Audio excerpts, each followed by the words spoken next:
Yeah, so if Alex was on Esper Dragons, I would be more excited about Rudy's matchup here. What Rudy's deck's very good at doing is it's that red-green strategy where you're trying to overload the control deck by making every threat a must-answer card. You know, he has 4 copies of Haven in addition to this huge number of dragons. For a mid-rangey control style deck like Esper Dragons, that could be problematic. But for straight blue-black control, I do think I like Bell's chances here. Well, game number 1 is underway here. Briksza does have Mana Acceleration and Rattleclaw Mystic. Saw both players start off with a Temple. For Briksza, it was a Temple of Abandon. For Bell, it was a Temple of Deceit. However, Rudy did mulligan down to 5 this game. Yeah, and that'll be very difficult. His deck is, in a lot of ways, a ramp deck. You see things like 3 mana accelerants, 3 lands. So ramp decks are notorious for not mulliganing particularly well. They need 3 pieces. They need lands, ramp spells, and finishers. You see Rudy forced to keep a hand with 2 of those, but not the 3rd. He had lands and mana accelerants, but nothing to ramp into. Well, at least one of his mana accelerants can attack, which is what the Rattleclaw Mystic did do. The follow-up is a carry added, a Temple, and a passing of the turn. Bell will play a Polluted Delta. Looks like he may want to sacrifice this. We'll see, as he does have an Ashiok in hand. So he'll go down to 15, get a land out of his deck. And remember, Alex may or may not know what Rudy's on. Rudy's last card is Dragonlord Atarka, but Alex doesn't know that. Right now, he would probably just expect that Rudy is on red-green dragons based on the cards he's seen. Similar to the kind of deck we saw Ross Miriam top 8 the Invitational with in Season 1. Here's Ashiok. Top 3 cards will be turned over. A Courser of Crewfix and a Whisper Elemental. Creatures that Alex can bring back. There's Courser Crewfix there for Briksza. A Plains, Trigger, Gain a Life. Top card of the deck is Dragonlord Dromoka. So if you're Alex, that was a really surprising turn. The Courser made sense, but then to see it flip Plains and then Dragonlord Dromoka, I cannot imagine is what Alex was expecting. That said, the Ashiok does get to mill the Dromoka off the top of the deck, so he doesn't have to worry about not being able to counter it. Rattleclaw Mystic as well, and now Haven. Top card of the deck is a Temple of Plenty. That'll be Briska's draw for the turn. And Bell will just pass the turn back. Ashiok going to try to do some work here. Thunderbreak Region on top of the deck. Courser and Rattleclaw are going to come in. And a removal spell will take care of the Rattleclaw. There's a Bile Blight. Ashiok's going to go down to 3 counters. There's a Temple of Plenty. We'll see if Rudy wants to leave that Thunderbreak Region on top of the deck or not. So the challenge for Alex this game is going to be one of card advantage. You see, he does have hard counters in his hand here, so he should be able to take care of a lot of Rudy's threats. But what the Dragons deck does is it makes every threat really problematic. So if Alex doesn't have ways to draw cards, Rudy will continue, as long as he has this Courser in play, to draw things that Alex has to remove. You know, you see right now Rudy will be able to go for a dragon of some sort. If when he hits another land, Alex will have to counter that. He's going to draw things like Whisperwood Elemental. Maybe Alex will have to counter those. He's going to just try to grind through all of these dissolves. A couple of cards there turned over from Ashiok. We'll see the top card of the deck. It's a Haven of the Spirit Dragon. So a lot of options there for Bell if he can actually keep Ashiok at 5. He hasn't been able to do that just yet, though. Forest on top of the deck. Haven of the Spirit Dragon is going to enter the battlefield. Here's the attack. Going to put Ashiok back down at 3. Here he is, Dragonlord Atarka. That's going to hit by a dissolve. Yeah, Rudy going pretty fast here. You know, I would have thought he might play the Dragonlord first, that if it did resolve, I mean, it probably was never resolving, but if it did, then it could take care of the Ashiok. Yeah. Would prefer to play the... I'm a little surprised not to see him play the Forest off the top of the deck either. Yeah. You know, missing that little bit of card advantage. I mean, to be fair, Alex will almost certainly plus the Ashiok here, so yeah, I mean, but it still is +1 card. Yeah, perhaps it's better to take that. You know, it's kind of hard to say. Here's Salamga. The Drifting Death and the passing of the turn. Forest will be the draw. I'll take a look. It's a Flintswept Teeth. And I like the patience from Alex there, was he just didn't use the Ashiok because he knew Rudy was going to draw the Forest, which Rudy hadn't played. Yep, I like that a lot. Here's Dragonlord Atarka. That's going to take care of the Ashiok. Now, even though, you know, I think that Alex is in a pretty good spot right now, Dragonlord Atarka does demand a removal spell. Yeah, it's an 8/8. Yep. It is a creature that certainly can swing through the 3/7. Windswept Teeth is going to get sacrificed here by Briksza. He'll lose 1, then gain 1 because Courser's in play. Elvish Mystic is what he wants to shuffle away. He'd like to find a better card to draw. Yeah, and I actually don't think there's a kill spell for it. If I'm looking at Alex's hand right, I believe he has Dissolve, Bile Blight. And like I said, one of the difficulties in this matchup is that Alex doesn't have that many sources of card advantage. So when he gets something like Ashiok, he really needs to make it do work. Temple of Plenty is the draw. Forest on top of the deck. Here's an attack with the Dragonlord. Courser 2. Slumguard's just going to block the course rate damage going to come across. Bell's going to go down to 9. Force will enter the battlefield. Briksza will gain a life. Thunderbreak region on top of the deck. Bell does have a dissolve for that, but he needs an answer for what's in play. Boblight's going to take care of the courser. Thunderbreak region will be turned face down. Bell will draw a card. Right. So, and I mean, this was why one of the hard parts of the blue-black control, you just keep thinking, man, Alex he just needs a dig through time, needs an anticipate or something like that. This will do, though, Jace's Ingenuity, a great card for Alex at this spot. Island, Dismal Backwater, and looks like another copy of Dissolve. So has not found a removal spell just yet. Can play the Backwater this turn, gain a life. The question will be, at what point does he need to sacrifice this Silumgar? Well, I mean, we're almost there. Looks like we're there now. And there's going to be a trample damage that happens too, which is going to conveniently put Bell down to 8. Dissolve's going to take care of the Thunderbreak region. This can get Alex one step closer to a removal spell here. That card's going to the bottom, so that's clearly not it.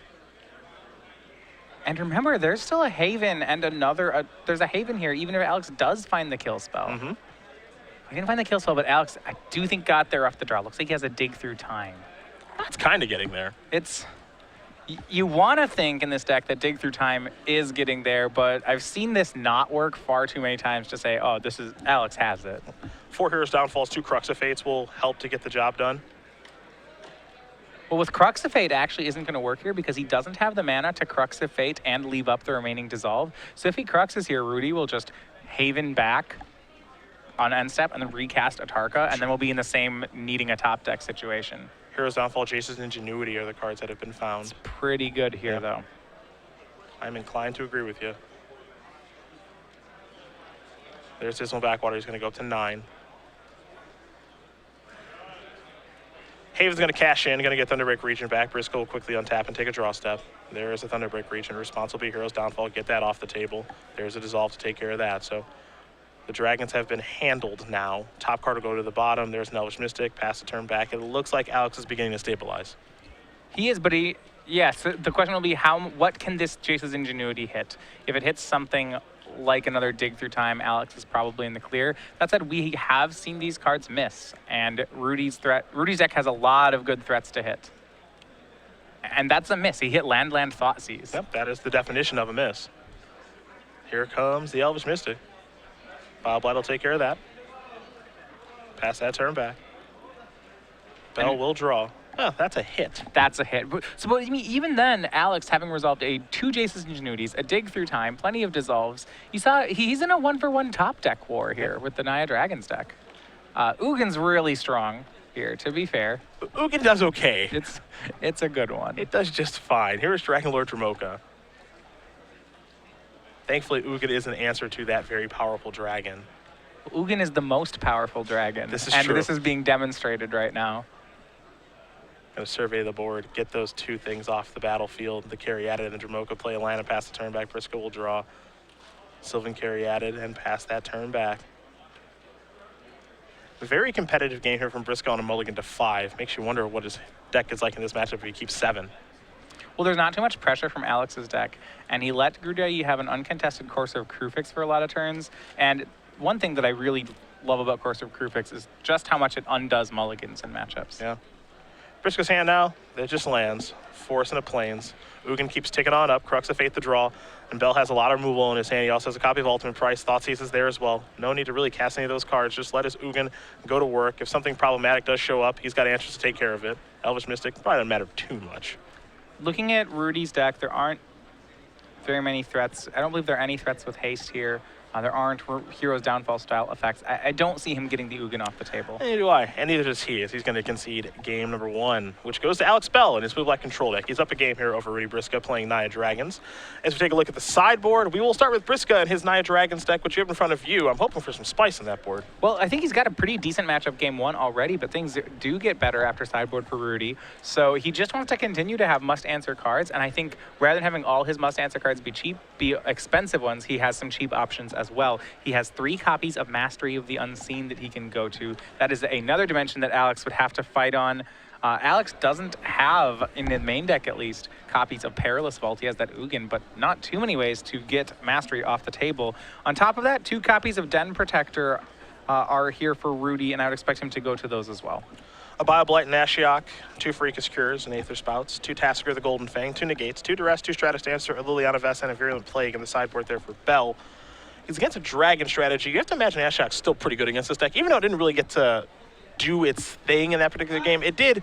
I suppose it did its thing in so much, in fact, it's so much in that it forced Rudy to just keep attacking it with Courser. It gained him a lot of life. Yeah, so I would say that I suppose it accomplished its goal there. Aether Spouts can certainly be interesting. Aether Spouts is always an interesting card from these blue-black decks because, you know, again, it's not a card that typically players play around. Well, it's going to be a 1-for-1 here. And I think if he just wants 1-for-1 removal, he can do a lot better than a card like Aether Spouts. So he may go for it, but I don't think it's fantastic. I'm a little excited about a card like Liliana Vest here. One thing that Alex would like to have is just more sources of raw card advantage, and Liliana is pretty good at that. If you looked at some of those board states, there's the one where Alex Jace's Ingenuity, actually it's sorcery speed, and drew land, Thoughtseize. And if you want a 5-mana sorcery that can really win those board stalls, I think Liliana is particularly good in that situation. If you go back to that game, if that second Ingenuity was a Liliana, I think it's a lot safer of a board for Alex. Yeah, I think it's a much harder game for Rudy to win then too, as Alex gets to ensure what his draw step is going to be. So we'll see if that does come in here very quickly. We'll quickly talk about SCG Game Night here before these players get away for game number 2. Next 3 months we've got in front of you. You guys may have seen the B on our lapels. But June and July are going to be pretty good, too. Yeah, so what StarCityGames.com Game Night, this launched last year. So you can make it's held at your local store. It is free, exclusive foils and pins that go out to the players who participate in that store's events. So yes, every month we have a new art coming out. So for May, it's been the bee. That's why you see it on our jackets. But we have great ones coming out. For in June, this one I personally will be wanting to try to win a copy of. This is going to be the bunny pin. It's very militaristic and has a plan to capture the carrots. He's informing all the other rabbits of it. Now, I like July personally because I like El Sueño. I like the piglet giving the beatdowns. I also prefer the boots on the piglet. I'm a big fan of that. Yeah, he's playing in the mud. You gotta have your boots for that. Got to keep it clean out there. Yeah. I do understand. As we get ready here for game number 2, SCG Game Night. You can find out more information about that at StarCityGames.com. As Elvish Mystic will start things off here for Briksza. He does have a Courser as well, so this is actually a pretty good start for Rudy. Top cards in Thunderbreak region. Bell with just a Temple of Deceit. Well, the blue-black control decks don't get too many plays during the early turns, especially the non-dragons versions that don't get Silumgar's Scorn available to them. Yep. Wishwood Elemental is the top card of the deck. Here comes the Courser. It's one of the dangers. On the draw against Elvish Mystic decks, blue-black control can have a really hard time. You see Rudy with a turn 3 Thunderbreak Regent on the play. That put a ton of pressure on Alex to have a card like Disdainful Stroke in his hand, or maybe Ultimate Price, which it turns out he didn't have either. In come the Dragon. And the Courser. Removal spell will take care of the Thunderbreak Regent. It's a Hero's Downfall, but I'll have to take 3 to cast it. There is another Haven. Now is about as good a time as any to play that Wishwood Elemental. That's going to bring a Manifest along with it. Rudy's off to a great start this game. Well, he's putting pressure on Alex to have kill spells because Alex is behind on the board. And what that does mean is any counter spell that Alex has in his hand is really tricky to use correctly. Rudy getting to post-combat all of his threats to play around counter spells. And not to mention, Alex only has 1 blue mana available. Yeah, it's a weird mana base Alex has going on right now. There's another Hero's Downfall to take care of the Wishwood Elemental, but there's Nurborg out there, so he's got plenty of black mana. 2 Radiant Fountains, which is gaining some life, and then you mentioned the 1 blue mana. It's just a Temple of Deceit. Briksza going to play a Forest off the top of his deck thanks to Courser. Top card now is a Forest yet again. Now here's Xenagos. It is interesting. He does have no... he has 4 Radiant Fountains in his deck, but he's not running a copy of Pearl Lake Ancient. He's actually just running them for the 2 life. We've seen the 2 life be useful before. Here come the beatdown, Satyr token involved as well. Really just keeping up the pressure. Yeah, and the issue is that Alex is spending every turn answering last turn's creature as opposed to answering this turn's creature. So while he is 1-for-1ing Rudy, he's taking damage every turn to do it. There's a Haven of the Spirit Dragon for Alex. I'm not sure if the lack of blue mana is really bottlenecking him right now. But 1 card that he can't cast is a card like Aether Spouts, which would actually be pretty good in this situation. There's Liliana. See if this is going to tutor. Looks like it will.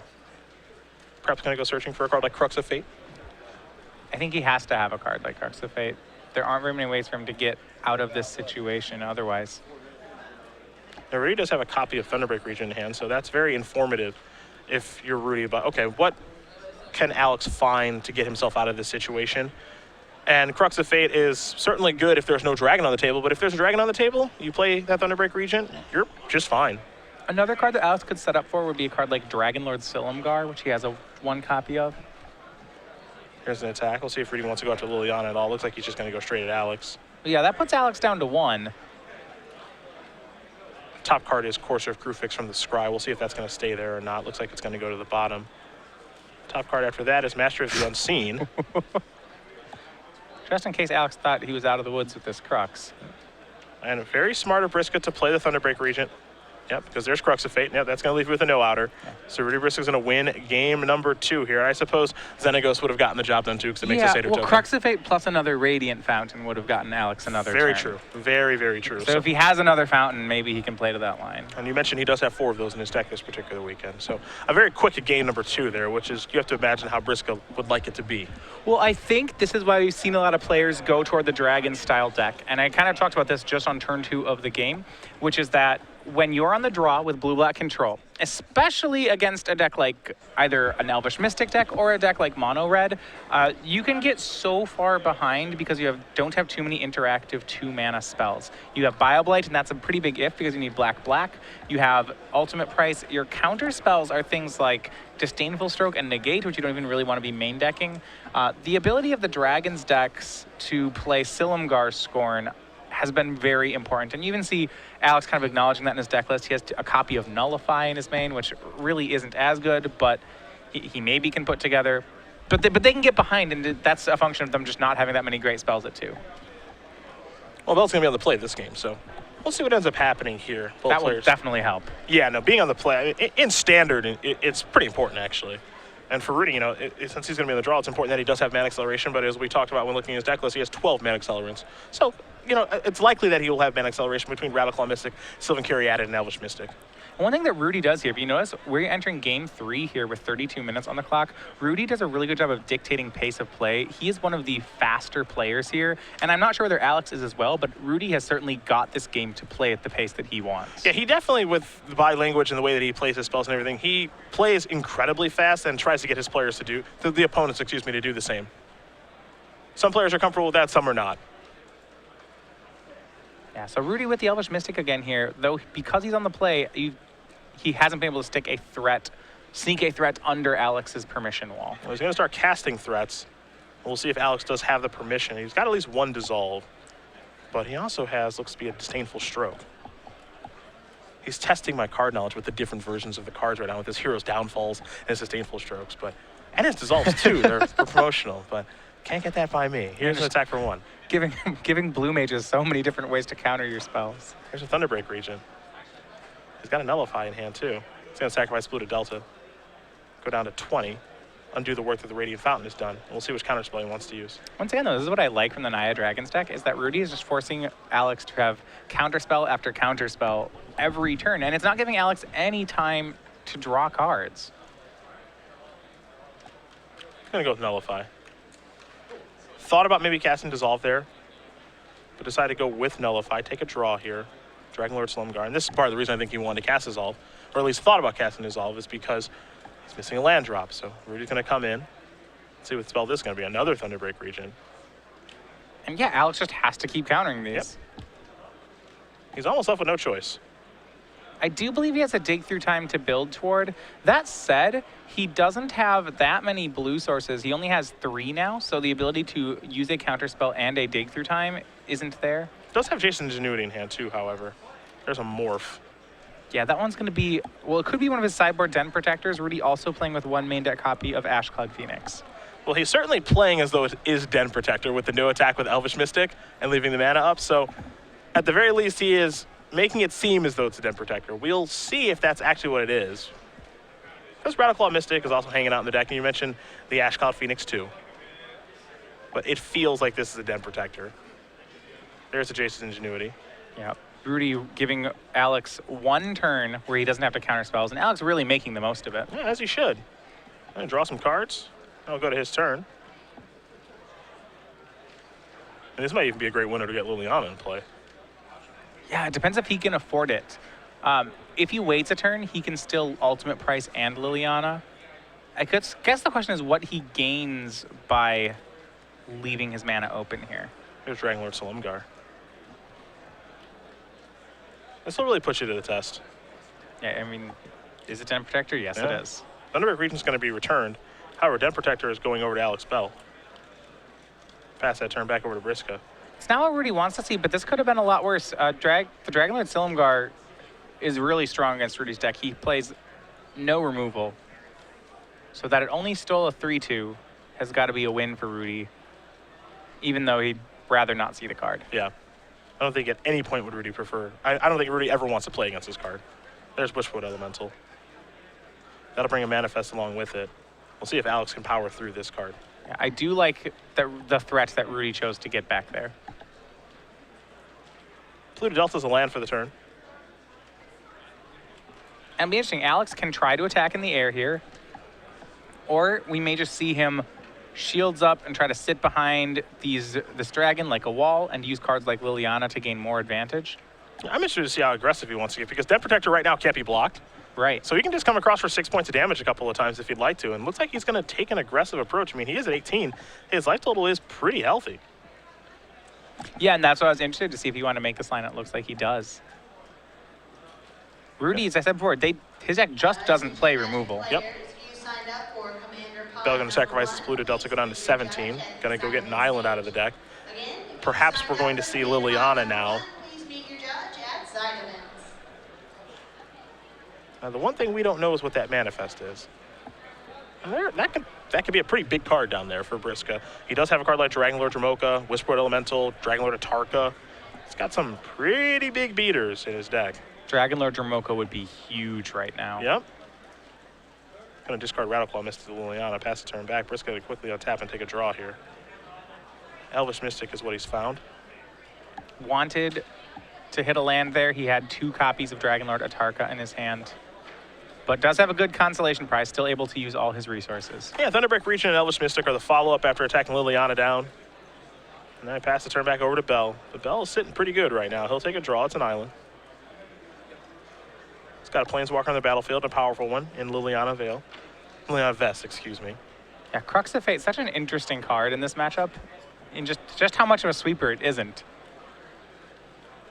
Yeah, it's kind of strange. You're looking like it's kind of a sweeper. I mean, okay, now it is a sweeper, but it sweeps half of Alex's board.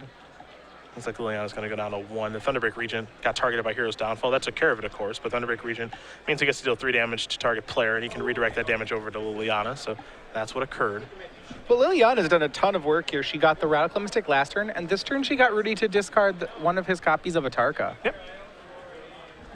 And it's also gaining life, because you have to attack that. You don't want to leave that on the table. So it's been rather good this game. Yeah, this sort of control and then switch to an aggressor game plan is something we frequently see out of the Esper Dragons deck. For blue-black control, this is an unusual game for Alex. Here's Crux of Fate. Going to clean up everything except for Dragon Lord Silumgar. There's a land for Briksza. That would have been land number 7 to be able to cast the old Dragon Lord, but because the Elvish Mystic is gone, not going to help. Dragon Lord targets discarded by Liliana. The follow-up is this game is over. That's what this game is. Whew. Ugin is powerful as a Dragon Lord Silumgar and Liliana Vest, and Alex Bell is going to win the game and the match over Rudy Briksza. 2 games to 1. He's got a friend behind him that's pretty happy about it. Blue-black control will take care of 9 dragons. Yeah, big win for Alex. Still a long tournament, but 2-0 the way you want to start. Every tournament you want to get off to a good start. I think everybody knows that. No one likes losing, but it's always nice to get off to a great start. And Alex Bell able to do that in the feature match against number 21 on the Open Series right now, Rudy Briksza. So very impressive win for Alex and his blue-black control deck. We talked about control decks with Dig Through Time, and typically it's Esper Dragons that we have seen recently, not so much blue-black control, though Adrian Sullivan is a huge supporter of the deck. What are your thoughts on blue-black? I mean,